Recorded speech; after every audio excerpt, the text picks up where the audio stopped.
الله أكبر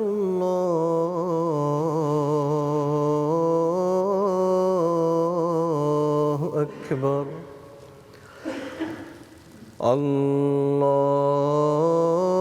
الله أكبر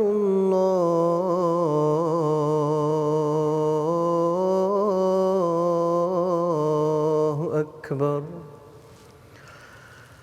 أشهد أن لا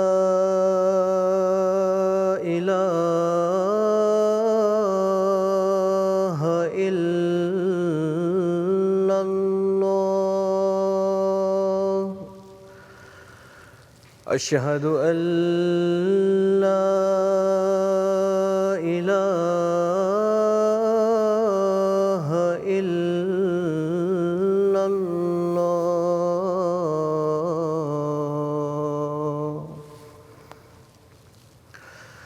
أشهد أن محمدًا رسول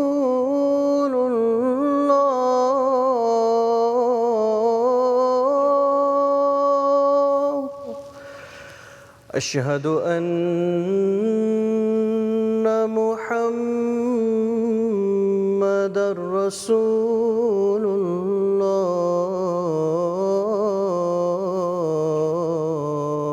الله حي على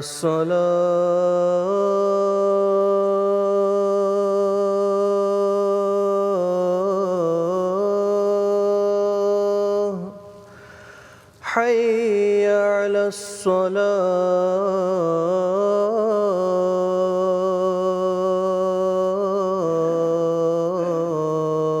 الصلاة حي على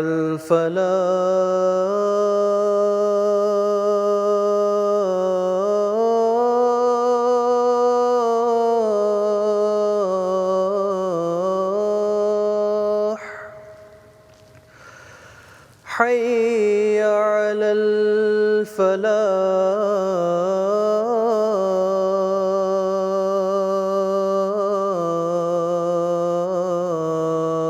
الفلاح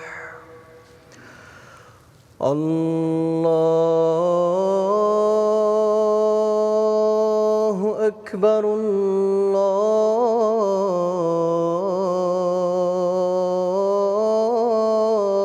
الله أكبر لا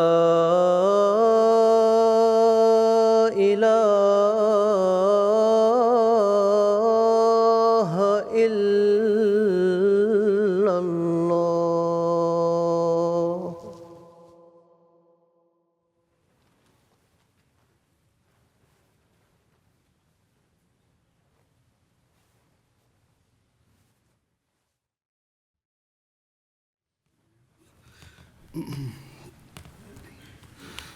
السلام علیکم ورحمۃ اللہ.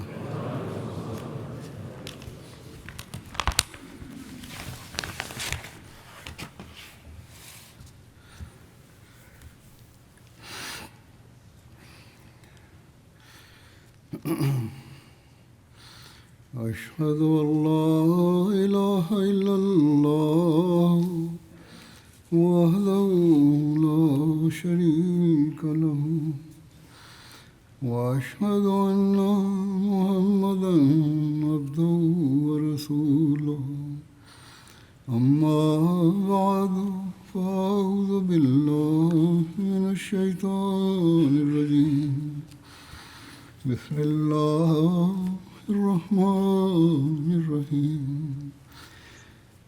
الحمد لله رب العالمين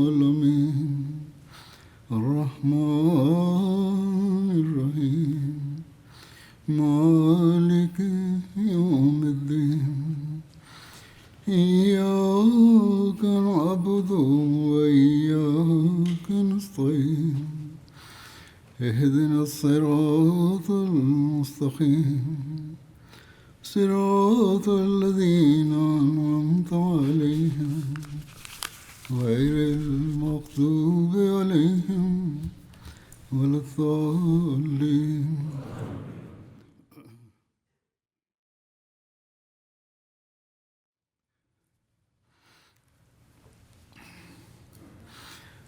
گزشتہ خطبات میں طائف کی جنگ کا ذکر ہو رہا تھا. اس موقع پر ایک صحابی جو ان سے بات کرنے کے لیے گئے تھے اور طائف والوں نے اس کی ضمانت بھی دی تھی کہ انہیں کچھ نہیں کہا جائے گا، لیکن جب وہ قلعے کے قریب گئے تو انہیں شہید کر دیا گیا اور ان لوگوں نے عہد شکنی کی. لیکن اہل طائف کی اس عہد شکنی کے باوجود نبی اکرم صلی اللہ علیہ وسلم نے مصالحت کی کوشش ترک نہیں فرمائی. آپ صلی اللہ علیہ وسلم نے دوبارہ حضرت حنظلہ بن ربیع کو اہل طائف کی طرف بھیجا. وہ جب قلعے کے قریب پہنچے اور بات چیت کا پیغام بھیجا تو ان کے کچھ لوگ گفتگو کے لیے باہر آئے اور حضرت حنظلہ نے کہا کہ تم لوگ مصالحت چاہتے ہو کہ نہیں؟ وہ لوگ کچھ کہنے کے بجائے حضرت حنظلہ پر حملہ آور ہوئے اور انہیں پکڑ کر قلعے میں لے جانے کی کوشش کرنے لگے. اس پر حضرت صلی اللہ علیہ وسلم نے فرمایا، کون ہے جو حنظلہ کو بچا کر لائے گا؟ اس کو ہمارے تمام مجاہدین جتنا اجر و ثواب ملے گا جو وہ لے کے آئے گا ان کو. اس پر حضرت عباس دوڑتے ہوئے گئے اور مشرکین کے چنگل سے حضرت حنظلہ کو چھڑا کر لے آئے. واپسی پر دشمن نے قلعے سے پتھر بھی برسائے لیکن یہ کفار کی سنگباری سے محفوظ رہے. جیسا کہ پہلے بیان ہو چکا ہے گزشتہ خطبات میں کہ اہل طائف اور ہوازن کے اہل مکہ اور خاص طور پر قریش سے خاندانی اور گہرے معاشی تعلقات تھے. ایک دوسرے سے شادی بیاہ کے ذریعے بھی تعلقات تھے. اس بنا پر مصالحت کے لیے حضرت ابو سفیان بن حرب اور حضرت مغیرہ بن شعبہ قلعہ کے اندر گئے لیکن انہیں بھی کامیابی نہ ہوئی. البتہ قلعے والوں نے یہ درخواست کی کہ محمد صلی اللہ علیہ وسلم سے کہیں کہ ہمارے باغات کو نقصان نہ پہنچائیں. اللہ کی خاطر اور رشتہ داری کی خاطر انہیں ویسے ہی رہنے دیا جائے. خود کسی معاہدے میں عمل نہیں کیا نا، لیکن درخواست کر رہے ہیں کہ ہم پر رحم کیا جائے. یہ ذکر ہو چکا ہے کہ آپ صلی اللہ علیہ وسلم نے ان کی درخواست پر ان کے باغات کو تلف کرنے کا حکم واپس لے لیا تھا. حضرت صلی اللہ علیہ وسلم کی سیرت کا یہ ایک بے مثال پہلو ہے کہ آپ نے اتنی اعلیٰ ظرفی اور حوصلہ مندی کا ثبوت دیا کہ کئی دنوں سے محاصرہ کیے ہوئے ہیں، اور یہ ایک ایسی جنگی چال تھی کہ جنگ کا پلڑا مسلمانوں کی طرف جھک سکتا تھا اگر باغوں کے کاٹنے کا حکم ہوتا تو. لیکن جب انہوں نے خدا کا واسطہ دیا اور صلہ رحمی کا واسطہ دیا تو آپ صلی اللہ علیہ وسلم نے ان کی درخواست مان لی اور بظاہر ایک بہت بڑا جنگی نقصان قبول کر لیا. اس موقع پر حضرت صلی اللہ علیہ وسلم نے یہ اعلان کروایا کہ جو غلام قلعے کی فصیل سے اتر کر ہمارے پاس آ جائے گا وہ آزاد ہوگا. اس پر 23 غلام اتر کر مسلمانوں سے آ ملے. اہل طائف اس پر بہت نجیدہ ہوئے. آپ صلی اللہ علیہ وسلم نے ان سب کو آزاد کر دیا ان میں سے ایک ایک آدمی کو آپ نے ایک ایک مسلمان کے سپرد کیا اور کفالت کی ذمہ داری اس مسلمان پر ڈالی۔ حضرت صلی اللہ علیہ وسلم نے ان غلاموں کے متعلق یہ بھی نصیحت فرمائی کہ ان کو اچھی طرح دین سکھایا جائے۔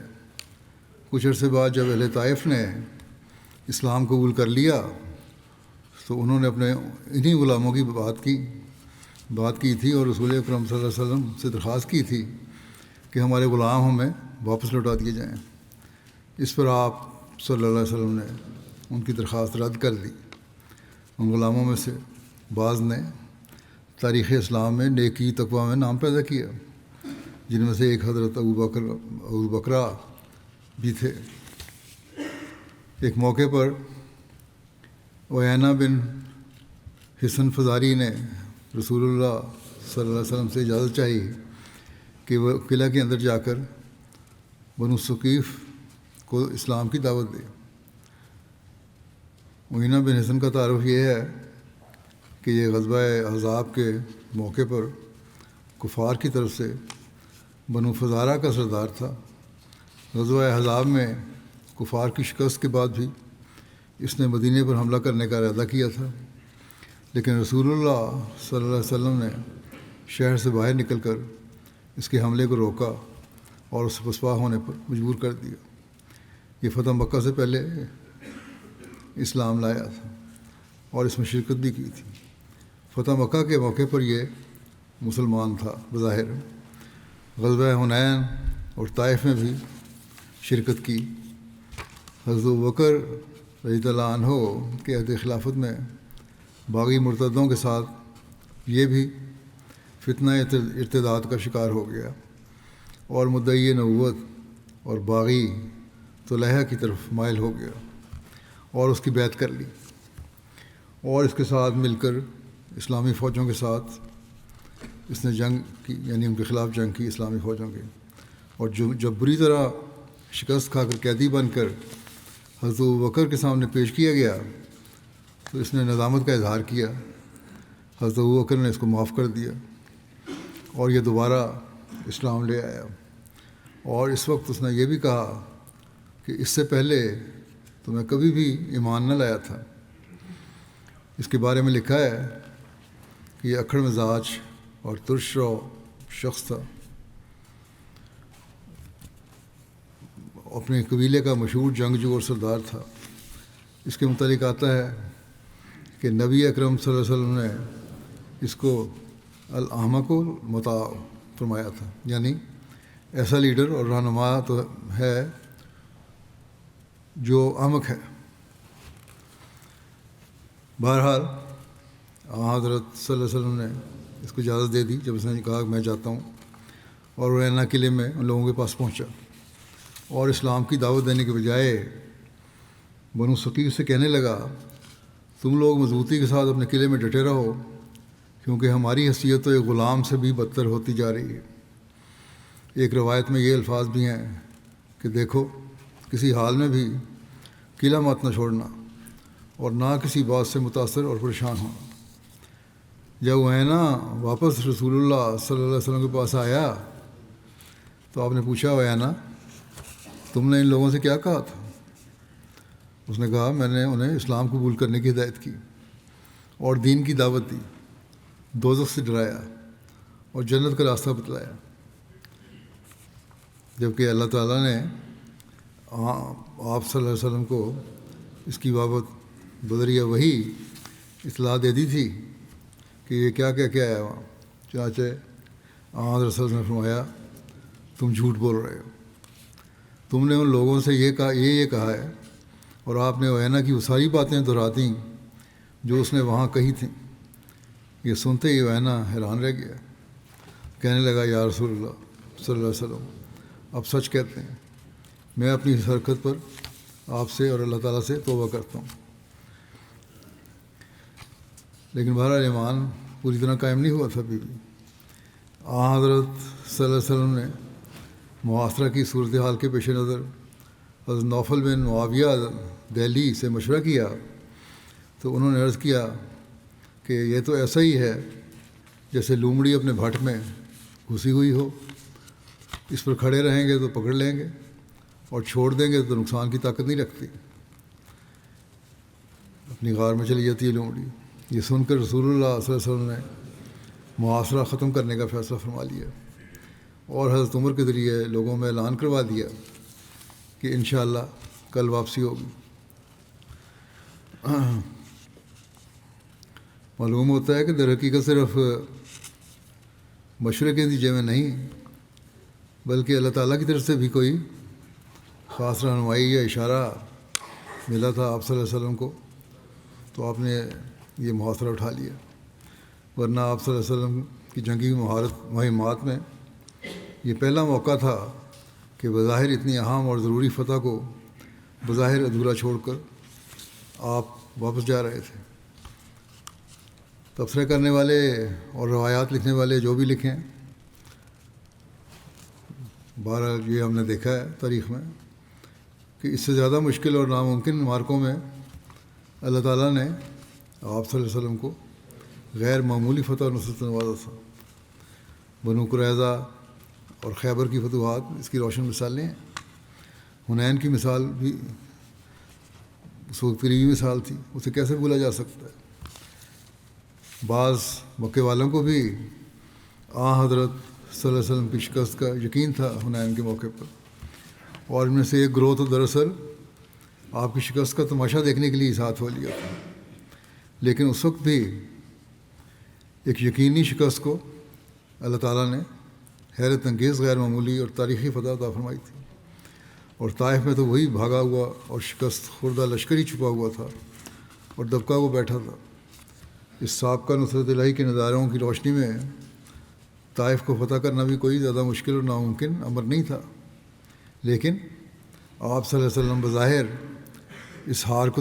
آپ نے اس ہار کو تسلیم کیا اور محاصرہ ختم کرنے کا اعلان فرمایا۔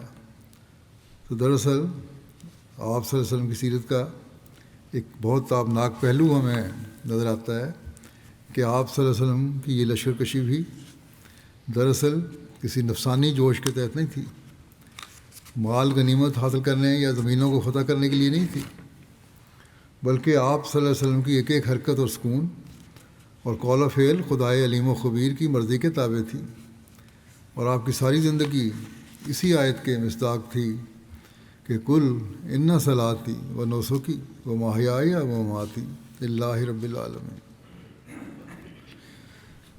تو ان سے کہہ دے کہ میری نماز اور میری قربانی اور میری زندگی اور میری موت اللہ ہی کے لیے ہے جو تمام جہانوں کا رب۔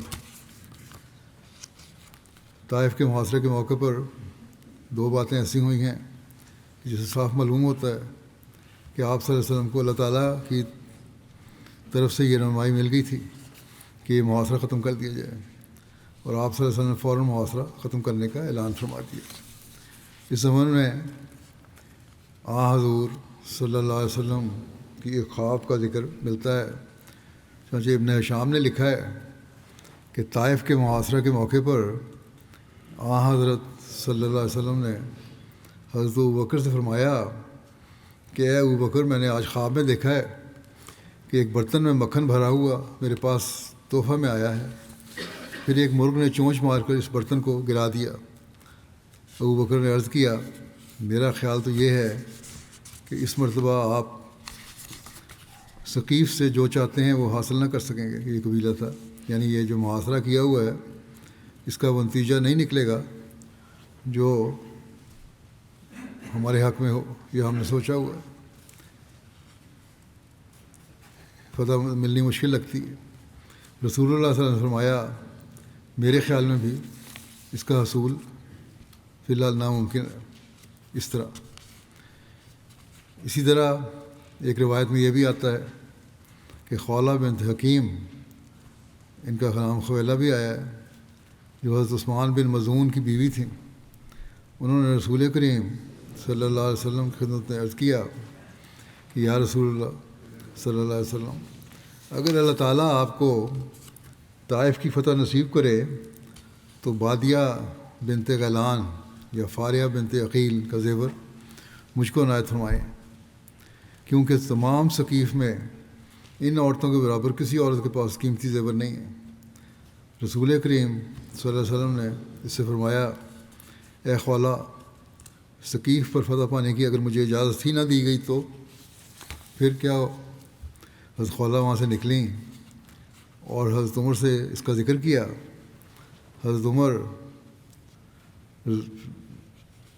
حضور صلی اللہ علیہ وسلم کی خدمت میں آئے اور عرض کیا، یا رسول اللہ، خولہ کیسی بات کر رہی ہے؟ وہ کہتی ہے کہ یہ بات آپ نے ان سے فرمائی ہے۔ فرمایا، ہاں میں نے کہی ہے۔ حضرت عمر فوراً سمجھ گئے اور عرض کیا، کیا ان کے بارے میں آپ صلی اللہ علیہ وسلم کو اذن نہیں دیا گیا اس فتح کے بارے میں یا جنگ جاری رکھنے والے میں؟ آپ نے فرمایا نہیں۔ حضرت عمر نے عرض کیا کہ پھر میں لوگوں کو کوچ کرنے کے لیے کہہ دوں؟ آپ نے فرمایا ہاں۔ چانچہ اجازت ملنے پر حضرت عمر نے کوچ کا اعلان کروا دیا، یہاں سے وہاں سے واپسی کا۔ جب اس واپسی کا اعلان ہوا تو اس اعلان پر بعض لوگوں نے یہ اظہار کیا کہ ہم بغیر فتح کے کیوں کر لوٹ رہے ہیں۔ معلوم ہوتا ہے کہ بعض جشیلے نوجوانوں کا یہ رد عمل تھا۔ پہلے تو حضرت ابوبکر اور حضرت عمر کی خدمت میں حاضر ہوئے کہ وہ حضور صلی اللہ علیہ وسلم کی خدمت میں درخواست کریں کہ فتح ہونے تک ہم محاصرہ جاری رکھیں، لیکن انہوں نے کہا کہ آپ صلی اللہ علیہ وسلم نے جو بھی فیصلہ فرمایا ہے وہ درست ہے۔ حضرت ابوبکر اور حضرت عمر نے انکار کر دیا اس بات کو کہنے کے۔ اس پر یہ جذباتی نوجوان خود حضرت صلی اللہ علیہ وسلم کی خدمت میں حاضر ہوئے اور بڑے جذباتی انداز میں عرض کیا کہ حضور ہم لڑیں گے۔ آپ صلی اللہ علیہ وسلم نے ان کی خواہش پر فرمایا کہ ٹھیک ہے، کل صبح لڑو۔ چنانچہ وہ لوگ اگلے دن لڑنے کے لیے نکلے تو انہیں سوائے زخموں کے اور کچھ نہ ملا۔ اس پر آپ صلی اللہ علیہ وسلم نے فرمایا، ہم انشاءاللہ کل واپس روانہ ہوں گے۔ یعنی جنگ کا کوئی فائدہ نہیں ہوا، زخمی ہو کے واپس آ گئے۔ تو ان سب نے بھی خوشی کا اظہار کیا اور اب ان کی رائے میں تبدیلی دیکھ کر آپ صلی اللہ علیہ وسلم بھی مسکرا دیے۔ اس غزوے میں کفار کے 3 لوگ قتل ہوئے۔ البتہ ان کے زخمیوں اور مزید مقتولین کی بابت کوئی زیادہ تفصیلات نہیں ملتی، کیونکہ یہ لوگ قلعے کے اندر ہی محصور رہے۔ اسی طرح مسلمانوں کے زخمیوں کی بھی معین تعداد معلوم نہیں، کچھ زخمیوں کی بابت تفصیل ملتی ہے، جیسے مشرکین کے تیر اندازی سے زخمی ہونے والوں میں ایک حضرت ابو سفیان بن حرب کا ذکر ملتا ہے۔ ایک تیر ان کی آنکھ میں آ کر لگا جس سے ان کی آنکھ باہر نکل آئی۔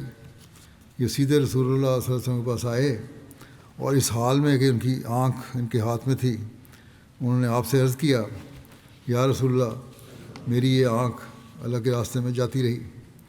حضرت صلی اللہ علیہ وسلم نے فرمایا، اگر تم چاہو تو میں دعا کروں گا اور تمہاری یہ آنکھ واپس اپنی جگہ پر ٹھیک ہو جائے گی، اور اگر آنکھ نہ چاہو تو تمہیں جنت میسر آئے گی۔ ایک روایت میں یہ الفاظ ہیں کہ عین یعنی آنکھ نہ چاہو تو جنت میں تمہیں عین یعنی چشمہ آب بے رحمت میسر آئے گا۔ عربی زبان میں عین کے ایک معنی آنکھ کے ہوتے ہیں اور چشمے کو بھی عین کہتے ہیں۔ ابو سفیان نے کہا، مجھے جنت ہی عزیز ہے۔ یہ کہہ کر انہوں نے اپنی ہاتھ سے اپنی آنکھ پھینک دی۔ یہ وہی ابو سفیان ہے کہ جو فتح مکہ تک اسلام کے شدید دشمن تھے اور جنگ احد میں کفار کی فوج کے سپہ سالار بھی تھے، اور اب مسلمان ہونے کے بعد بھی قربانیوں میں پیش نظر آ رہے تھے۔ عجیب اتفاق ہے کہ ان کی دوسری آنکھ جنگ یرموک میں ضائع ہو گئی تھی۔ اسی طرح ایک دوسرے صحابی کا ذکر ملتا ہے، وہ حضرت ابوبکر صدیق کے صاحبزادے عبداللہ تھے۔ ان کا زخم اتنا لمبا چلا اور جان لیوا ثابت ہوا کہ آخر اپنے والد حضرت ابوبکر رضی اللہ عنہ کی خلافت کے زمانے میں اسی زخم کے نتیجے میں ان کی وفات ہو گئی۔ اس غزوے میں 12 صحابہ شہید ہوئے، جن کے اسماء یہ ہیں: حضرت سعید بن عاص، حضرت عرفتہ بن جناب، حضرت عبداللہ بن ابی امیہ، حضرت عبداللہ بن عامر، حضرت صائب بن حارث اور ان کے بھائی عبداللہ بن حارث، حضرت جلیحہ بن عبداللہ، حضرت ثابت بن جزا حضرت حارث بن سہل، حضرت منذر بن عبداللہ، حضرت رقیم بن ثابت اور حضرت عبداللہ بن ابو بکر جو بعد میں وفات پا گئے تھے۔ رسول کریم صلی اللہ علیہ وسلم کے ہمراہ اس غزوے میں آپ کی 2 ازواج مطہرات حضرت ام سلمہ اور حضرت زینب تھیں۔ ان دونوں کے لیے 2 خیمے نصب کیے گئے تھے۔ آپ صلی اللہ علیہ وسلم محاصرہ کے دوران ان دونوں خیموں کے درمیان نماز ادا فرماتے تھے۔ حضرت صلی اللہ علیہ وسلم نے طائف کا کتنے روز محاصرہ کیا تھا، اس بارے میں متعدد روایات ملتی ہیں۔ بعض کہتے ہیں 10 سے کچھ زائد راتیں محاصرہ کیا۔ ابن ہشام کہتے ہیں کہ یہ بھی کہا جاتا ہے کہ یہ 17 راتیں محاصرہ کیا۔ یہ بھی کہا جاتا ہے کہ 20 دن محاصرہ کیا۔ بعض کہتے ہیں کہ آپ نے 20 سے کچھ زائد راتیں محاصرہ کیا۔ ایک روایت میں آتا ہے کہ رسول اللہ صلی اللہ علیہ وسلم نے 30 کے قریب راتیں اہل طائف کا محاصرہ کیا۔ صحیح مسلم میں حضرت انس سے روایت ہے کہ ہم نے 40 راتوں تک ان کا محاصرہ کیا۔ بہرحال جب روانگی کا وقت آیا تو آپ صلی اللہ علیہ وسلم نے فرمایا یہ پڑھتے ہوئے واپس لوٹو، آئبونا تائبونا عابدونا لربنا حامدون، ہم لوٹنے والے ہیں، توبہ کرنے والے ہیں، عبادت کرنے والے ہیں اور اپنے رب کی تعریف کرنے والے ہیں۔ آپ صلی اللہ علیہ وسلم سے عرض کی گئی کہ یا رسول اللہ صلی اللہ علیہ وسلم بنو ثقیف کے لیے بددعا کریں۔ آپ صلی اللہ علیہ وسلم کی وسعت حوصلہ اور رحمت کا یہ عالم تھا کہ بظاہر مقصد حاصل کیے بغیر جا رہے تھے، لیکن آپ صلی اللہ علیہ وسلم نے ان کے لیے بددعا کے بجائے یہ دعا کی، اللہم اہد ثقیفاً وآت بہم مسلمین، اے اللہ ثقیف کو ہدایت دے اور انہیں مسلمان بنا کر لیا۔ اس کے بعد جب آپ صلی اللہ علیہ وسلم وہاں سے واپسی کے لیے سوار ہوئے تو دعا کی، اللہم اہدہم اللہم اہدہم واکفنا مونتہم، اے اللہ ان کو ہدایت عطا فرما اور ان کی سپلائی اور رسد کے مقابلہ پر تو ہمارے لیے کافی ہو، کیونکہ آپ کا اصل مقصد تو یہ تھا کہ بھولی بھٹکی مخلوق اپنے خالق کی طرف رجوع کر لے۔ چنانچہ اللہ تعالیٰ نے آپ صلی اللہ علیہ وسلم کی یہ دعا اس طرح قبول فرمائی کہ یہی طائف والے ابھی سال بھی نہیں گزرا تھا کہ رمضان 9 ہجری میں سارے کے سارے مسلمان ہو گئے۔ حضرت مسلم موعود نے بھی اس بارے میں بیان فرمایا ہوا ہے ایک جگہ، فرماتے ہیں کہ آپ صلی اللہ علیہ وسلم طائف کی طرف روانہ ہوئے، وہی شہر جن کے باشندوں نے پتھراؤ کرتے ہوئے محمد رسول اللہ صلی اللہ علیہ وسلم کو اپنے شہر سے نکال دیا تھا، اس شہر کا آپ نے کچھ عرصے تک محاصرہ کیا، لیکن پھر بعض لوگوں کے مشورے دینے پر کہ ان کا محاصرہ کر کے وقت ضائع کرنے کی ضرورت نہیں، سارے عرب میں اب صرف یہ شہر کر ہی کیا سکتا ہے، آپ محاصرہ چھوڑ کر چلے آئے اور کچھ عرصے کے بعد طائف کے لوگ بھی مسلمان ہو گئے۔ حنین کے مال غنیمت کی تقسیم کا بھی ذکر ملتا ہے کہ 5 ذوالقعدہ کو آپ صلی اللہ علیہ وسلم طائف سے جیرانہ تشریف لائے، جہاں تمام قیدی اور اموال غنیمت جمع تھے۔ حضرت صلی اللہ علیہ وسلم کے ارشاد پر ان قیدیوں سے حسن سلوک کا یہ عالم تھا کہ ان کی رہائش کے لیے عارضی تعمیرات کی گئی تھیں تاکہ سردی گرمی کی شدت سے بچاؤ ہو سکے۔ اموال غنیمت کی تفصیل اس طرح سے تھی کہ 6000 غلام اور لونڈیاں تھیں، ان کی رہائش کا بندوبست کیا گیا۔ بعض روایات میں 8000 بھی بیان کیا جاتا ہے۔ 24000 آج کی طرح نہیں ہیں جنگوں کے جو دشمنی کرتے ہیں کہ بنے ہوئے گھر اجاڑ دیتے ہیں، گرا دیتے ہیں، جو آج کل ہو رہا ہے اسرائیل میں، بلکہ ان کے لیے آپ نے رہائشیں تعمیر کروائیں 6000 سے 8000 سے۔ 24000 اونٹ سے مال غنیمت میں، 40000 سے زائد بھیڑ بکریاں اور 4000 اوقیہ چاندی جو کہ قریباً 490 کلو گرام بنتی ہے۔ اس سے پہلے کبھی بھی مسلمانوں کو اس قدر مال غنیمت نہیں ملا تھا۔ ایسے موقع پر بھی آپ صلی اللہ علیہ وسلم کو اپنے صحابہ کی تربیت کا اس قدر خیال تھا کہ آپ نے مال غنیمت تقسیم کرنے سے پہلے اعلان فرمایا کہ اس مال میں سے سوائے خمس کے میرا حق بھی وہی ہے جس کا تم میں سے ہر کوئی حقدار ہے، اور وہ خمس بھی آخر تمہارے پاس ہی پلٹ آئے گا۔ اس کے بعد فرمایا سوئی اور اس کا دھاگا یا اس سے بھی چھوٹی چیز اگر کسی کے پاس ہے تو وہ واپس کر دے۔ خیانت سے بچو، کیونکہ روز قیامت یہ خیانت کرنے والے کے لیے باعث عار اور ایک دھبا ثابت ہوگی۔ یہ اعلان سن کر ایک صحابی اونٹ کے بالوں سے بنی ہوئی رسی کا ایک گولا لے کر آپ کی خدمت میں حاضر ہوئے کہ یا رسول اللہ صلی اللہ علیہ وسلم، میں نے پھٹی ہوئی زین سینے کے لیے دھاگا مال غنیمت میں سے لے لیا تھا، اور ایک اور صحابی نے مال غنیمت میں سے ایک سوئی اٹھا کر اپنی بیوی کو دی تھی۔ وہ اعلان سن کر فوراً اپنی بیوی کے پاس گئے اور اس سے وہ سوئی واپس لے کر مال غنیمت میں واپس رکھ دی۔ آپ صلی اللہ علیہ وسلم نے مال غنیمت تقسیم کرنے کی ابتدا کی تو آغاز تالیف قلبی سے کیا۔ یہ عرب کے بڑے لوگ تھے جن کو آپ نے پہلے دیا، اپنے اپنے قبیلوں میں شرف اور بزرگی کا مقام رکھتے تھے۔ آپ نے ان کو مانوس کرنے کے لیے عطایا دیے۔ آپ صلی اللہ علیہ وسلم نے ان میں سے کسی کو 100 اونٹ دیے، کسی کو 50 اونٹ دیے، چاندی اور غلام اس کے علاوہ تھے۔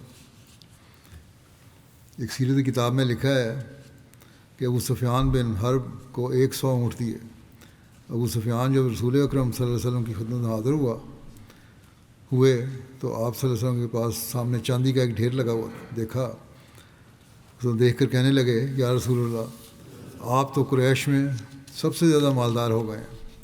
آپ صلی اللہ علیہ وسلم مسکرا دیے اور ابو سفیان کو 40 اوقیہ چاندی اور 100 اونٹ دیے جانے کا ارشاد فرمایا۔ ابو سفیان نے کہا میرے بیٹے یزید کو بھی عطا فرمائیں۔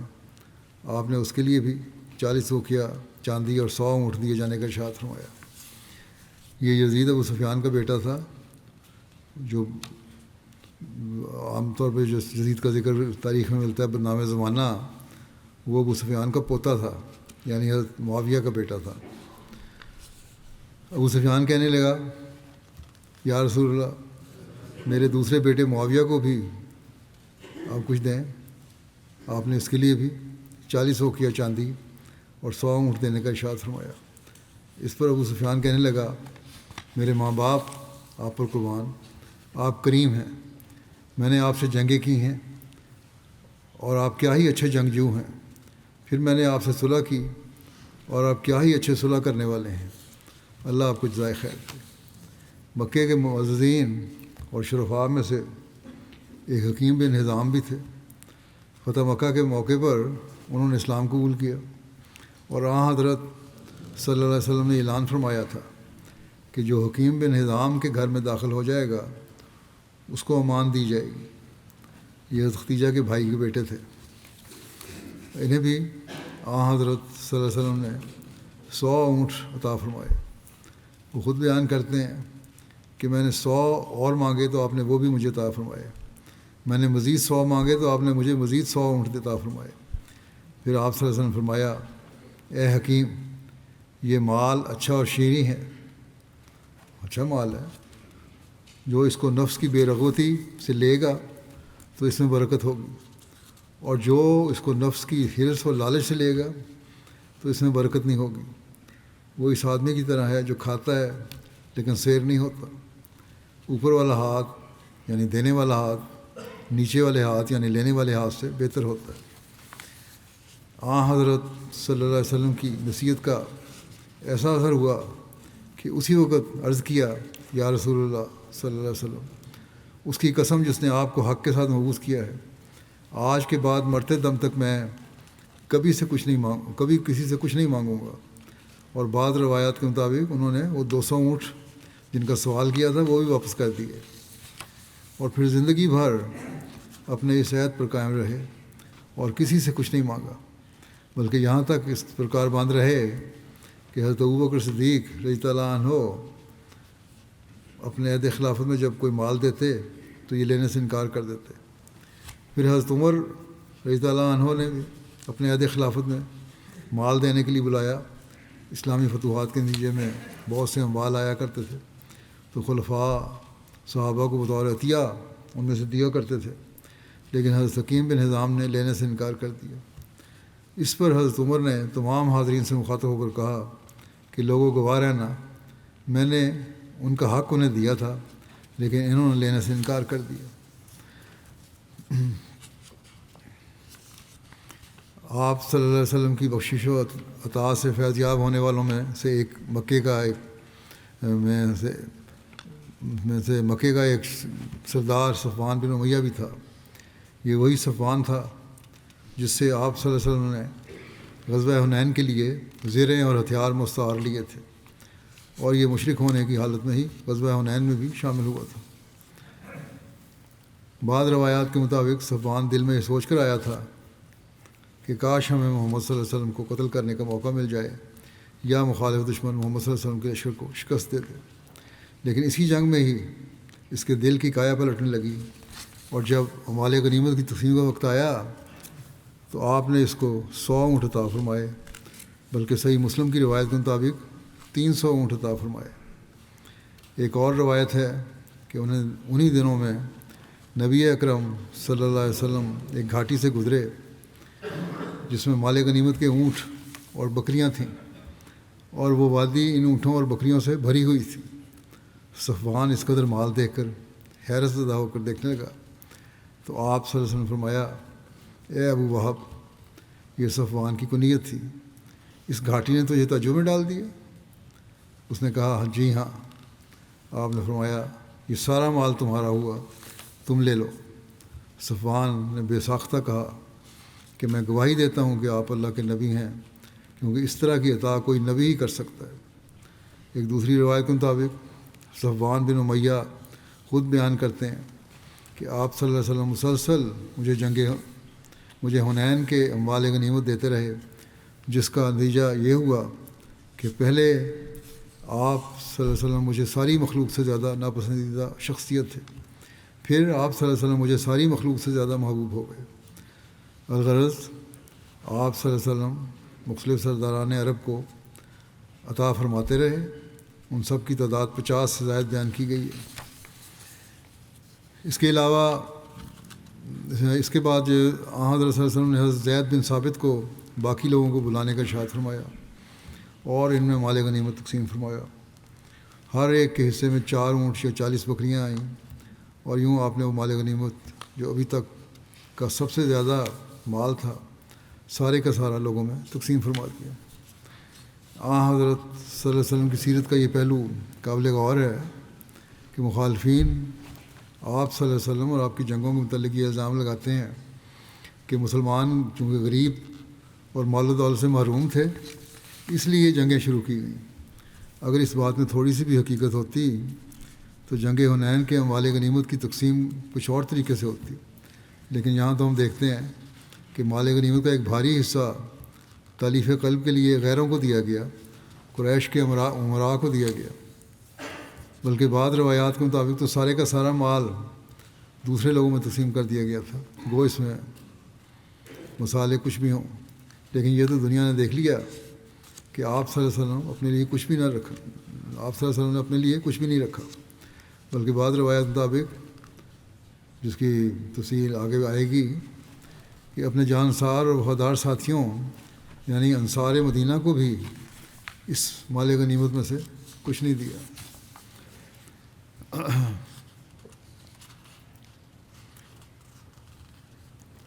حضرت صلی اللہ علیہ وسلم نے قریش کو اموال دینے کی ایک حکمت بیان کرتے ہوئے فرمایا، انی اوتی قریشن اتعلفہم لأنہم حدیث و عہد جاہلیہ، کہ میں قریش کو دے کر ان کے تالیف قلب کا سامان کر رہا ہوں، کیونکہ انہیں کفر سے تعلق توڑے ابھی زیادہ عرصہ نہیں ہوا، ایمان اتنا مضبوط نہیں ہے۔ بخاری کی ایک اور روایت ہے کہ آپ صلی اللہ علیہ وسلم نے فرمایا، اِنَّ قریشن حدیث و عہد و جاہلیت و مصیبت و انی اردت ان اجبرہم و اتعلفہم، کہ قریش کے کفر اور تباہی اور بربادی کی مصیبت کا زمانہ نیا ہے، گزرا ہے، میرا مقصد ان کے نقصان کی تلافی اور ان کی دلجوئی کرنا ہے۔ اور پھر اس پر حکمت تقسیم اور نوازشات کے ایسے بابرکت اثرات سامنے آئے کہ وہ جو آپ کے خون کے پیاسے تھے اب ان کے لیے دنیا بھر میں سب سے زیادہ افضل اور محبوب حضرت صلی اللہ علیہ وسلم ہی ہو گئے۔ وہ جو پہلے اسلام کو ختم کرنے کے لیے سر دھڑ کی بازی لگانے والے تھے، اب اسلام کی اور حضرت صلی اللہ علیہ وسلم کی حفاظت کے لیے اپنی جانیں قربان کرنے کو تیار ہو گئے۔ اور ان میں سے کئی وہ تھے جو بعد میں اسلامی جنگوں میں شہادت کے مقام پر فائز ہوئے، اور ان سب کا اسلام بہترین اسلام ثابت ہوا۔ اس موقع پر کچھ منافقین نے اموال کی تقسیم میں اعتراض کرتے ہوئے بے ادبی اور گستاخی کا مظاہرہ بھی کیا، اور آپ صلی اللہ علیہ وسلم پر یہ اتہام لگایا کہ نعوذ باللہ گویا آپ صلی اللہ علیہ وسلم نے عدل و انصاف سے کام نہیں لیا اور نہ ہی خدا کی رضا کے مطابق کام کیا ہے۔ رسول اللہ صلی اللہ علیہ وسلم نے جب یہ سنا تو آپ صلی اللہ علیہ وسلم کا چہرہ مبارک سرخ ہو گیا اور فرمایا، اگر اللہ اور اس کا رسول بھی انصاف سے کام نہیں لے گا تو کون ہے جو عدل و انصاف کرے گا؟ پھر آپ نے فرمایا کہ اللہ میرے بھائی موسیٰ پر رحم کرے، انہیں اس سے بھی بڑی بڑی تکلیفیں اور اذیتیں پہنچائی گئیں اور انہوں نے صبر سے کام لیا۔ اسی طرح ایک اور شخص جس کا نام ذوالخویسرہ تھا اپنے آپ صلی اللہ علیہ وسلم کے پاس کھڑا ہوا اور کہنے لگا کہ اے محمد صلی اللہ علیہ وسلم، آپ نے جو آج کیا ہے وہ میں نے دیکھا ہے۔ آپ نے فرمایا اچھا کیا دیکھا ہے؟ کہنے لگا آپ نے انصاف سے کام نہیں لیا۔ آپ صلی اللہ علیہ وسلم نے فرمایا تیرا برا ہو، اگر میرے پاس عدل نہیں تو کس کے پاس ہے؟ اس پر حضرت عمر اور حضرت خالد بن ولید کھڑے ہوئے اور عرض کیا اگر اجازت ہو تو اس کی گردن اڑا دی جائے۔ آپ صلی اللہ علیہ وسلم نے فرمایا نہیں، ممکن ہے یہ شخص نماز پڑھتا ہو۔ اب یہ بھی کوئی یقینی بات نہیں، لیکن شک پہ ہی کہ ممکن ہے نماز پڑھتا ہو، اس لیے میں کس طرح کہہ سکتا ہوں اس کی گردن اڑاؤ۔ آج کل کے مسلمانوں کے عمل دیکھیں کیا ہے۔ اس پر حضرت خالد نے عرض کیا کیا کوئی نمازی ایسی بات کہہ سکتا ہے جو اس کے دل میں نہ ہو، جو اس کے دل میں نہ ہو؟ آپ صلی اللہ علیہ وسلم نے فرمایا خالد، مجھے یہ حکم نہیں دیا گیا کہ میں لوگوں کے دل چیر کر یا سینے چاک کر کے دیکھوں۔ آپ صلی اللہ علیہ وسلم نے یہ بھی فرمایا کہ یہ شخص اور اس کے ساتھی قرآن پڑھیں گے اور وہ ان کے حلق سے نیچے نہیں جائے گا۔ ایمان ان کا سطحی ایمان ہے، اور یہ دین سے اس طرح نکل جائیں گے جیسے تیر شکار سے اس طرح آر پار ہو جاتا ہے کہ تیر پر خون کا ذرا سا بھی نشان نہیں ہوتا۔ تم ان کی نماز اور روزہ کے مقابلے پر اپنی نماز اور روزے کو حقیر جانو گے، یعنی وہ بظاہر لمبی لمبی اور باقاعدہ نماز پڑھنے والے ہوں گے اور روزہ رکھنے میں بھی متشدد ہوں گے۔ یہ بہت سارے مسلمانوں کے عمل اور خاص طور پر علماء کہلانے والوں کے عمل آج کل ہم دیکھتے ہیں یہی ہو رہے ہیں۔ اس کی پہلے ہی آپ نے پیشگوئی فرمائی تھی۔ شارحین بیان کرتے ہیں کہ یہی شخص فتنہ خوارج کے بانیوں میں سے ہوا اور حضرت علی کے زمانے میں یہ گروہ سامنے آیا، اور پھر حضرت علی نے ان کے خلاف جہاد کیا، اور نبی اکرم صلی اللہ علیہ وسلم نے جس طرح ان لوگوں کے بارے میں بیان فرمایا تھا بیان ہی وہ اسی طرح کے نکلے۔ حضرت مسلم موعود فرماتے ہیں کہ ذوالخویسرہ نامی ایک شخص رسول اللہ صلی اللہ علیہ وسلم کے پاس آیا اور اس نے کہا اے محمد صلی اللہ علیہ وسلم، جو کچھ آپ نے آج کیا ہے وہ میں نے دیکھا ہے۔ آپ نے فرمایا تم نے کیا دیکھا ہے؟ اس نے کہا میں نے یہ دیکھا ہے کہ آپ نے آج ظلم کیا اور انصاف سے کام نہیں لیا، نعوذ باللہ۔ آپ نے فرمایا تم پر افسوس ہے، اگر میں نے عدل نہیں کیا تو پھر اور کون انسان دنیا میں عدل کرے گا؟ اس وقت صحابہ جوش میں کھڑے ہو گئے، اور جب یہ شخص مسجد سے اٹھ کر گیا تو ان میں سے بعض نے کہا یا رسول اللہ، یہ شخص واجب القتل ہے، کیا آپ اجازت دیتے ہیں کہ ہم اسے مار دیں؟ اب توہین رسالت کے بارے میں بڑی باتیں کرتے ہیں، تو یہاں بھی دیکھ لیں۔ آپ نے فرمایا اگر یہ شخص قانون کی پابندی کرتا ہے تو ہم اس کو کس طرح مار سکتے ہیں؟ یعنی جو ہمارے قاعدے قانون آئے ہیں ان کی پابندی کر رہا ہے تو ٹھیک ہے، کوئی ضرورت نہیں مارنے کی۔ صحابہ نے کہا رسول اللہ، ایک شخص ظاہر کچھ اور کرتا ہے اور اس کے دل میں کچھ اور ہوتا ہے، کیا ایسا شخص سزا کا مستحق نہیں؟ رسول اللہ صلی اللہ علیہ وسلم نے فرمایا مجھے خدا نے یہ حکم نہیں دیا کہ کہ میں لوگوں سے ان کے دلوں کے خیالات کے مطابق معاملہ کروں. مجھے تو یہ حکم دیا گیا ہے کہ میں لوگوں سے ان کے ظاہر کے مطابق معاملہ کروں. پھر آپ نے فرمایا یہ اور اس کے ساتھی ایک دن اسلام سے بغاوت کریں گے. ہاں یہ میں بتا دوں، میں اب تو کچھ نہیں سزا دے رہا، لیکن بغاوت کریں گے تو پھر وہ سزا بھی پائیں گے. چنانچہ حضرت علی کے زمانے میں یہ شخص اور اس کے قبیلہ کے لوگ ان باغیوں کے سردار تھے جنہوں نے حضرت علی سے بغاوت کی اور خوارج کے نام سے آج تک مشہور ہیں. باقی انشاءاللہ تعالیٰ آئندہ.